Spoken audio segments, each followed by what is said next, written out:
2008. It is requested that the proposed ordinance be considered at the February 15th council meeting on first reading. Comments? It's on the agenda this evening. So we would just be talking about Correct. putting it on the agenda, dealing with it tonight. There's no need to comment now. 7B, Housing and Community Development Planner, the Fair Housing Officer Resolution. It is requested that the resolution with regard to the Fair Housing Officer be placed on council's agenda for action. This resolution will be listed on the March 1st agenda. 7C, Bethlehem Authority Executive Director, Water and Sewer Resources Director for Water Service to East Allen Township. The city and the Bethlehem Authority has a meeting with East Allen Township Municipal Authority and East Allen Township discussing the possibility of the city providing water service to all East Allen Township. This would include the transfer of all assets currently owned by the East Allen Township Municipal Authority to the Bethlehem Authority for operation by the city. The term sheet attached was approved by the various parties. It is requested that the term sheet be referred to City Council for a resolution of support in order to finalize a water service agreement. The chair is going to refer this to the Finance Committee along with jointly with the Public Works Committee for review. 7D, City Solicitor, Use Permit Agreement, American Association of University Women, Bethlehem Branch, 2011 Book Fair. Attached is a proposed resolution and associated use permit agreement as stated for council's consideration. This resolution will be listed on the March 1st agenda. 7E, City Solicitor, Use Permit Agreement, Star Bethlehem Festival, Riverside Wine Festival. Attached is a proposed resolution and associated use permit agreement for council's consideration for the stated festival. This resolution will be on the March 1st agenda for review. 7F, City Solicitor, Use Permit Agreement, South Celtic Cultural Alliance, St. Patrick's Day Concert. Attached is a proposed resolution and associated use permit agreement for council's consideration for the St. Patrick's Day concert. This resolution will also be on the March 1st agenda. 7G, Parks and Public Property Director, PPL right-of-way request for Apple Butter Road. The Parks and Public Property Department and the Bureau of Engineering reviewed the right-of-way request from PP&L for their facilities on Apple Butter Road and recommended that a resolution be adopted granting the right-of-way. This resolution will be on the March 1st agenda. 7H, Bethlehem Authority Executive Director, Wind Energy Project.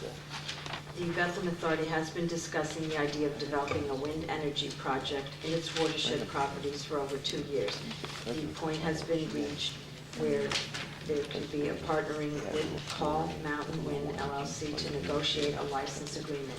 The Bethlehem Authority has met informally with the city's Environmental Advisory Council to present the plan and will meet with them again at the next regular meeting. The Bethlehem Authority also met with the chairman of the Penforest Township Supervisors on February 10th. It is requested that the issue be forwarded to committee. The chair is going to refer this to the Finance Committee along with the Public Works Committee for review. Mr. Mayor, reports. Thank you, Mr. President.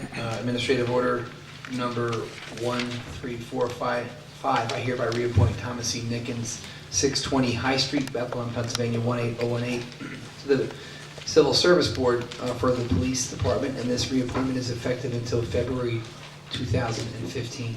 And the resolution to confirm is sponsored by David D. Jacinto and J. William Reynolds. Comments? Please call the roll. Mrs. Belinsky. Aye. Mr. D. Jacinto. Aye.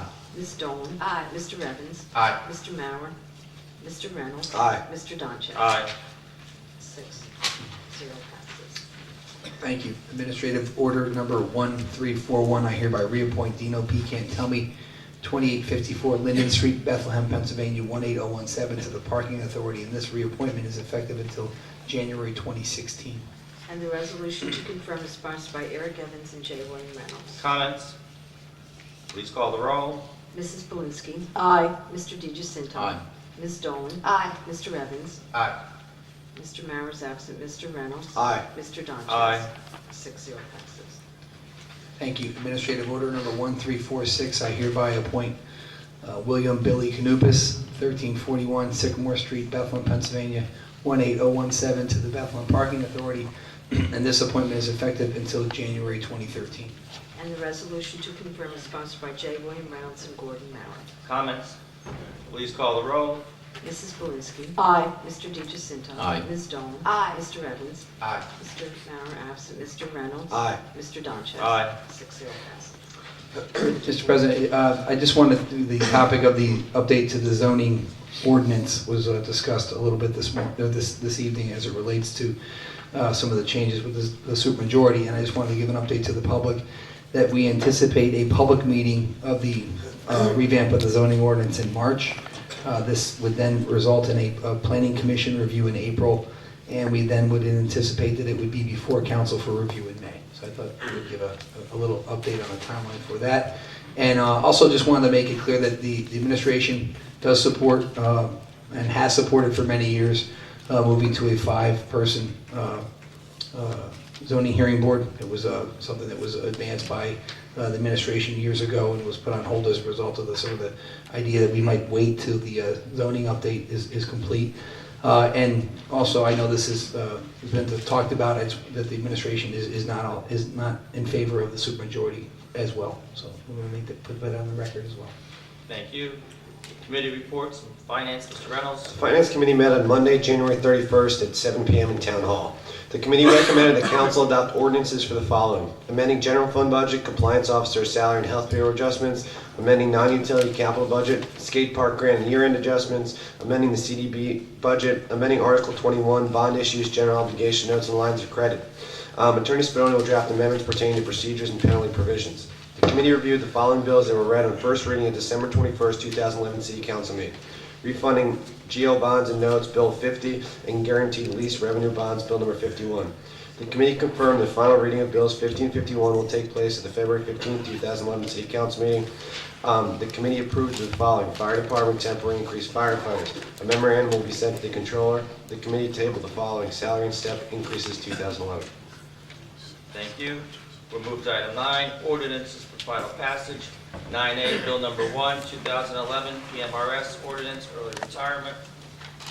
An ordinance of the City of Bethlehem, Northampton County, Commonwealth of Pennsylvania, electing to amend its municipal pension plan administered by the Pennsylvania Municipal Retirement System pursuant to Article 4 of the Pennsylvania Municipal Retirement Law, agreeing to be bound by all provisions of the Pennsylvania Municipal Retirement Law as amended and is applicable to member municipalities. Bill number 1 is sponsored by David DeGiacinto and Jean Belinsky. Comments? Please call the roll. Mrs. Belinsky. Aye. Mr. DeGiacinto. Aye. Ms. Dolan. Aye. Mr. Evans. Aye. Mr. Mauer. Aye. Mr. Reynolds. Aye. Mr. Donchev. Aye. 7-0 passes.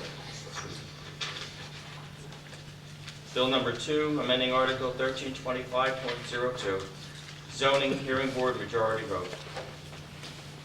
An ordinance of the City of Bethlehem, Counties of Lehigh and Northampton, Commonwealth of Pennsylvania, amending the zoning ordinance of the City of Bethlehem, Article 1325, titled Zoning Hearing Board, Section 1325.02, Membership, Terms of Office, and Compensation. The Council of the City of Bethlehem ordains that Section 1325.02 of the zoning ordinance shall be amended to add the following sentence: the concurring vote of a majority of the zoning hearing board shall be required for any action by the zoning hearing board. Section 2 is a repeal of Bill number 2, sponsored by Karen Dolan and Gordon Mauer. Comments? Ms. Dolan. I just want to start off by saying that, first of all, thank you to everyone who serves on the boards and the commissions for the city. And we couldn't get things done without, basically, it's essentially volunteerism, and $25 is an insult, I know. That's something we should think about. But I don't think we should mix up the issues. I think that there were issues brought up about conduct of the zoning hearing board that aren't important in what we're doing potentially here tonight. The expansion of the zoning hearing board rule was not proposed in connection with any trouble on the zoning hearing board or anything that we disagree with. It came out, actually, it was prompted by a citizen's suggestion, and the only specific reason given by that citizen for the suggestion that I can even remember was the question of why weren't there women on the zoning hearing board.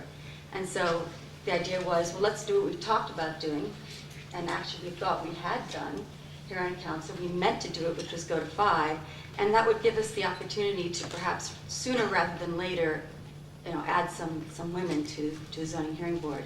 It had nothing to do with anything insulting or demeaning, as was suggested. And I don't remember any insulting or demeaning comments about the zoning hearing board ever coming from us here in a meeting. So I think some issues are being mixed up or blended. The supermajority, to me, reading over Robert's rules, it just makes sense. And I think if you listen to Bill Sharon, I hope we all did, I don't think I could explain it better than Bill did. I don't think Larry's still here. Okay, Larry, thank you. You say we all trust you. That's wonderful to hear, but we still have a supermajority rule. In fact, I guess someone said we have a supermajority rule. It's not that we're not trustworthy. It's just that, as Bill alluded to, we sometimes make decisions that are too important to be made by just a small percentage of our membership. And you might say, well, is this something that we should have in all our commissions and boards? Possibly. I think it's something that I know I'm looking at, and I don't think I'm completely alone in it. And as far as, is this a burden, or why is there so much, why do we get such a turnout tonight for people against it? Well, we're told that 99% of cases already are decided by supermajority. So that would mean only 1% of cases a year are not. So I just did a little bit of math with some estimations, having been to quite a few zoning hearing boards, and I think that would mean that 6/10 of cases per year would face a 3-member majority. So it would take 2 years to even get 1. So every 2 years you would get 1 that would, a little bit more than 1.2, that would face a supermajority. So it's a really unusual situation. And that's why you need an ordinance like that. That's why you need to have that rule. Because if you have that really unusual situation, you don't want that perhaps very important decision, whether it's important to the entire community or it's important to that single person who wants to get that carport someone mentioned. They deserve better than 2 members out of 5. We feel that way about our board, and I don't think we've ever, that I can remember, ever had 2 members in attendance, or 3 members in attendance, where we didn't take that very, very seriously, that there were only 3 members here. I can't ever recall there being only 3 members in attendance. So I would encourage the City Council to support this. I don't think it's going to be heinous, cause anybody too much grief. We certainly don't mean it in any way to be disparaging, to ask that you would follow this, rules that are similar to our own. I think we just recognize how important what the zoning hearing board does. And so we want those decisions made absolutely correctly and without, with as little rancor as possible. Where did we go wrong?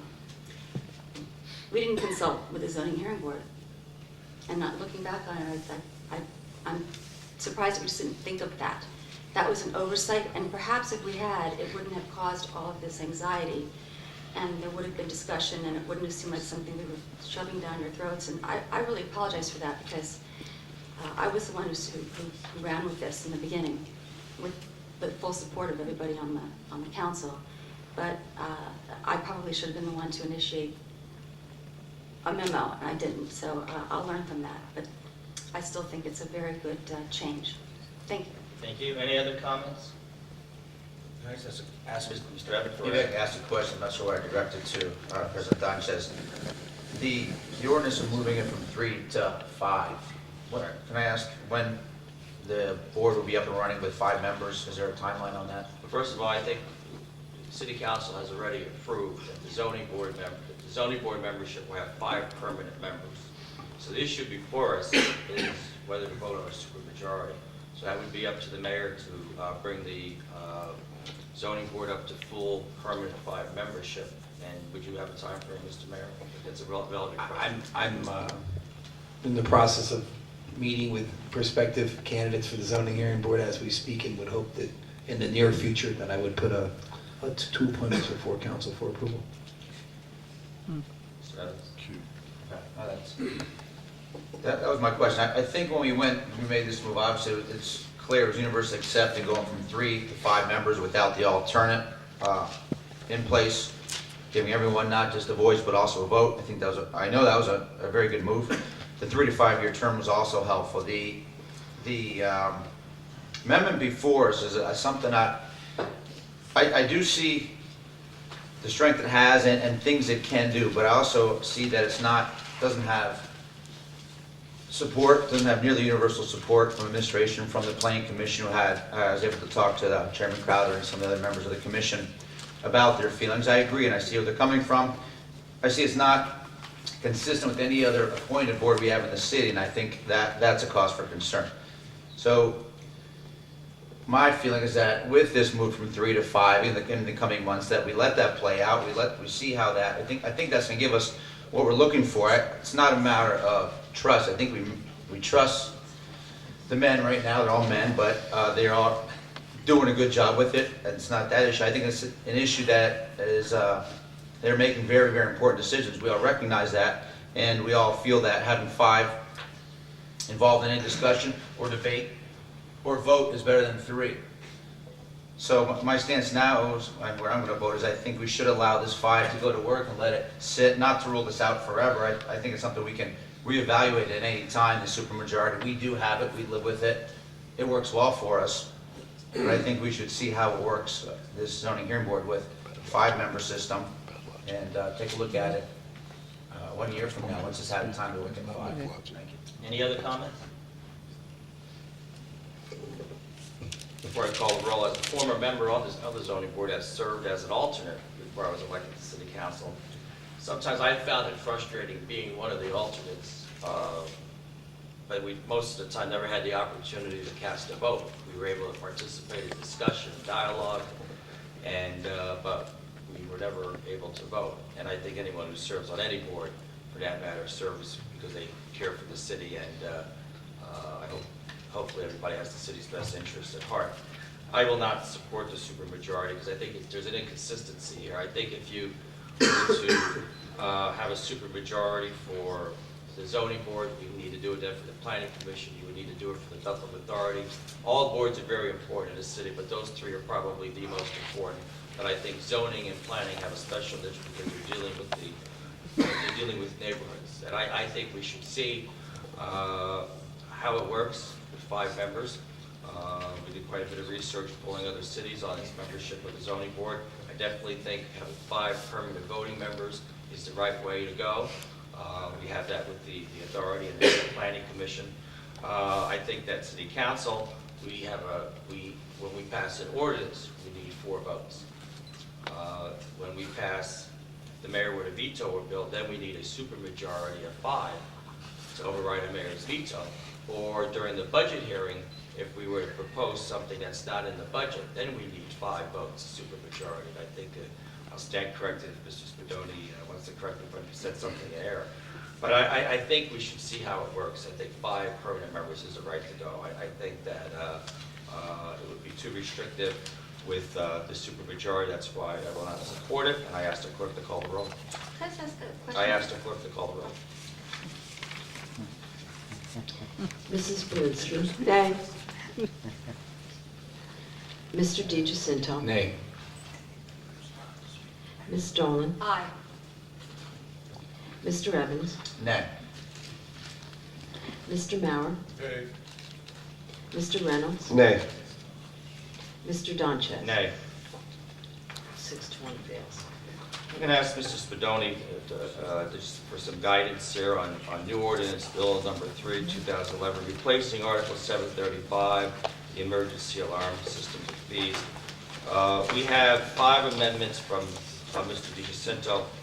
I'm asking, would it be proper if the clerk would read bill number 3 and then read all 5 amendments, and then after that take a discussion and a vote on each amendment individually, since there are 5, I think that might be the clearest way to handle this issue.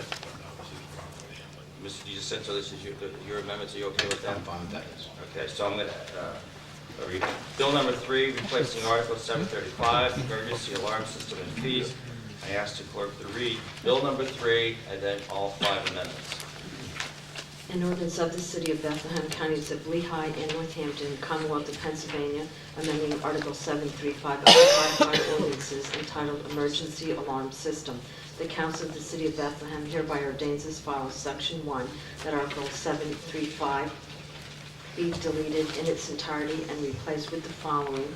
And the sections are as follows. 735.01 definitions, .02 approved alarm companies, .03 registration required, transferability, false statements, and registration for apartment complexes, .04 alarm system use, .05 alarm installation and monitoring, .06 alarm system performance reviews, .07 suspension of response, .08 revocation of alarm permit, .09 appeal from denial or revocation of an alarm permit, .10 reinstatement of permit, .11 fees, .99 penalties. Section 2 is the repealer.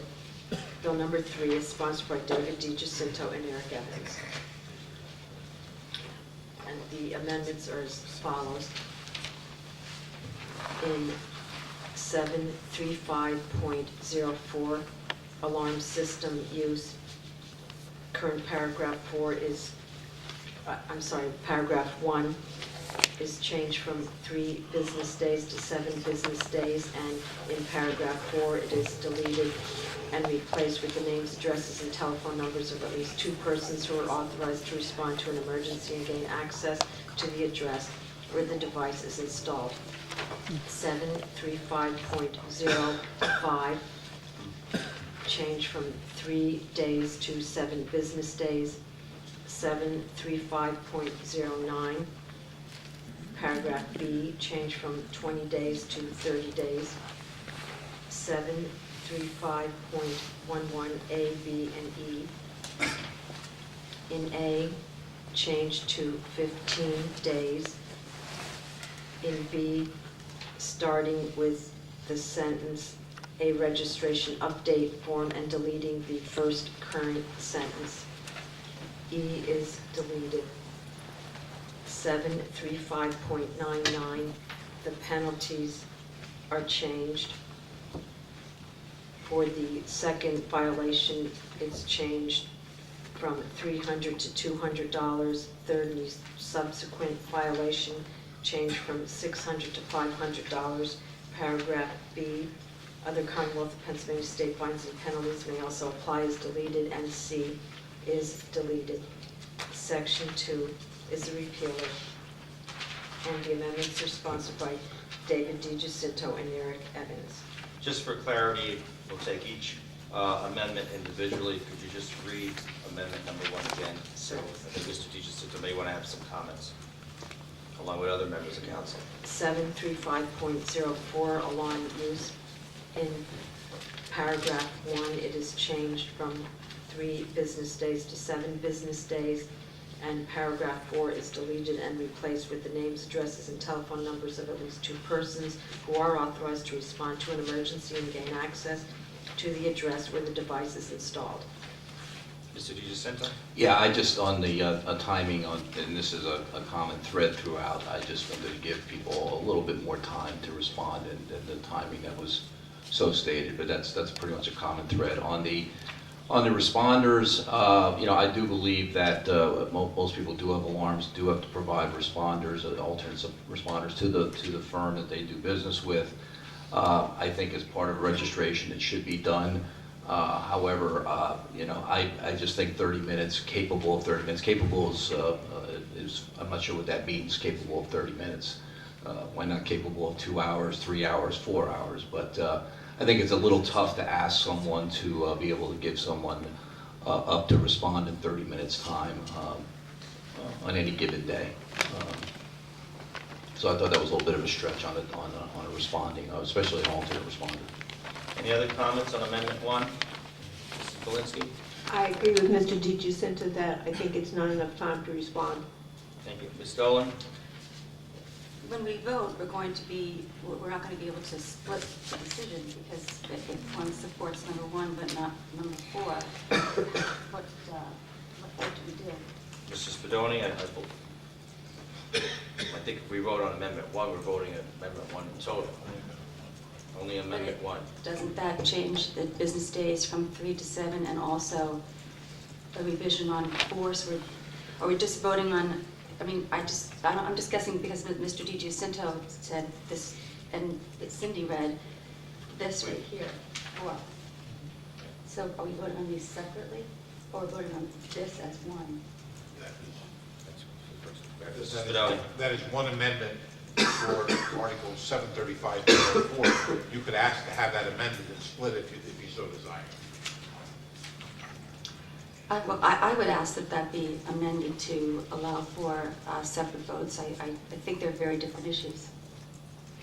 We have a motion on the floor to amend an amendment. Have a second? I'll second that. Second. I would agree. Discussion. A vote to split the First Amendment into 2 parts. Call the roll. Mrs. Belinsky. Aye. Mr. DiGiacinto. Aye. Ms. Dolan. Aye. Mr. Evans. Aye. Mr. Mauer. Aye. Mr. Reynolds. Aye. Mr. Donchev. Nay.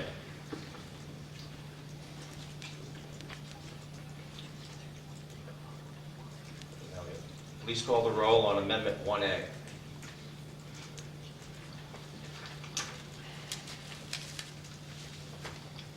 Mrs. Belinsky. Aye. Mr. DiGiacinto. Aye. Ms. Dolan. Aye. Mr. Evans. Aye. Mr. Mauer. Aye. Mr. Reynolds. Aye. Mr. Donchev. Aye.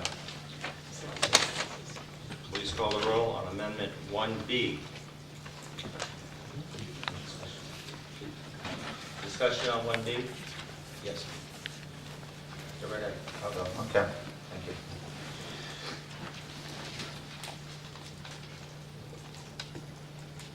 Okay, on 1B, for Mr. DiGiacinto, basically it looks like you did was use the existing, so what was the 735.02 to keep that in place. That's the wording used instead of the one that came through committee. Is that correct? Okay. Mr. DiGiacinto? No, what came through committee was what was originally written there on with the capable, the 30 days, 30 minutes, I'm sorry, the response. So that's what came through committee. Okay.